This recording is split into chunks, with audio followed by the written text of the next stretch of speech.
Namaskaram. I have a question on the quality of being feminine. I would like to know if it is okay for menstruating women to do offer prayers in our homes while we are on our menstruation cycle, or is it okay to go to a temple and offer our prayers while we are on a cycle? Whether it is okay or not okay, and if you can shed some light on this, please. The Indian origin people in Fiji are still 2 centuries ago. When you went there from India, you're still in the same place.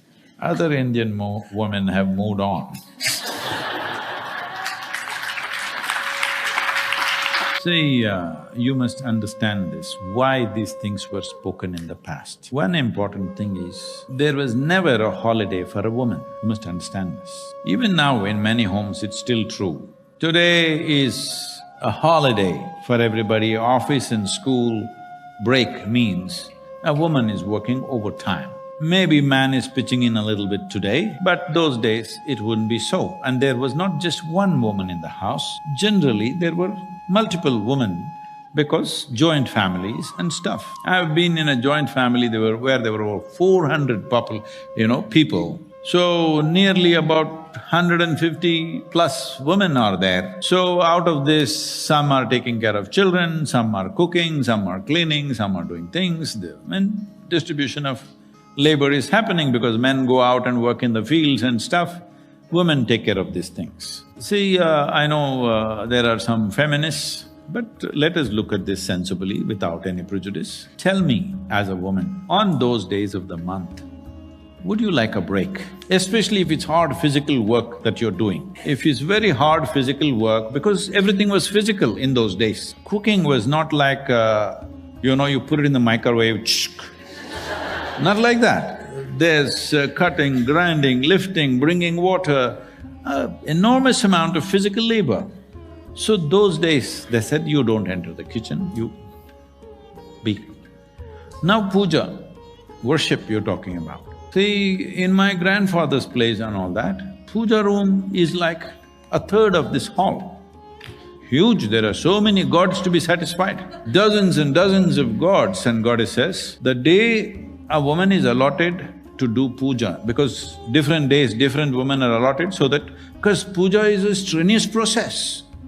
To do puja means you must take some special water, not just some muddy water from somewhere, special water from that part of the river. You carry it, bring it, clean the puja room, prepare all these things, put flowers, make the prasadam, this, that, a whole lot of work.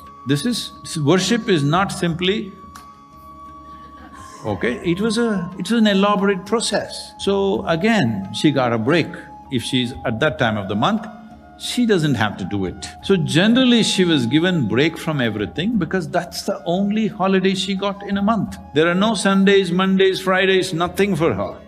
Every day is on and on and on. At least when she's… in a way, a woman is molting when this is going on, something of the old is going away and something new is beginning to form in the system. And above all, women did not have periods every month in those days because they had children and they were nursing the children. So 2-3 years they won't have… if they have periods, it's only for a few months and again they're pregnant and it will go on. In her life, from the age of 14 to 45 or whatever, if she delivers 5-6 children, she might have seen maybe a few dozen periods, I want you to know.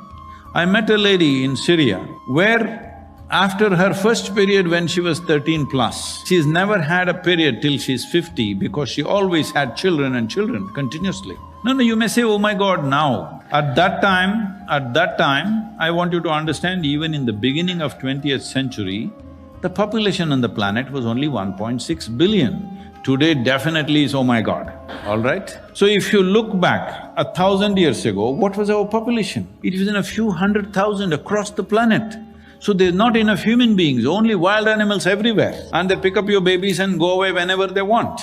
How many people in the… before, let's say, 18th century or before 16th century in this country, how many families have lost their children to tigers? Just find out, the statistics are astounding, because almost every family would have lost one child to the tigers. Today you're worshipping the tigers because their numbers have diminished. But when they were breeding well, they were just eating all over the place. There was enough wildlife, but people had to go into the forest for so many things and, suppose a mother and child goes into the forest to pick something, when the tiger comes, the child doesn't run as fast as the mother, so child goes. As it is happening with the wildlife, the older ones will run faster, the younger ones get caught, the same thing. If you look at the stats, it's astounding number of children picked up. Most women did not have a few dozen periods in their life, or maybe let us say 100 periods in her entire reproductive life. So those days, they said, take a break from cooking, from worship, from your man, from everything. But today that's not the case. For most of the time, women are not in a reproductive process, that is not needed. So now this period is being looked at as a big thing because it's happening every month. It was never happening every month for most healthy women. It was happening once in a way. So those days they said, a break, don't have to do anything.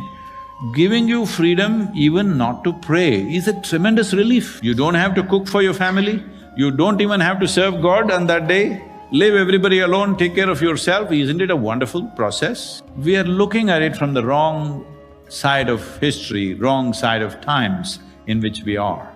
So, you can go wherever you want.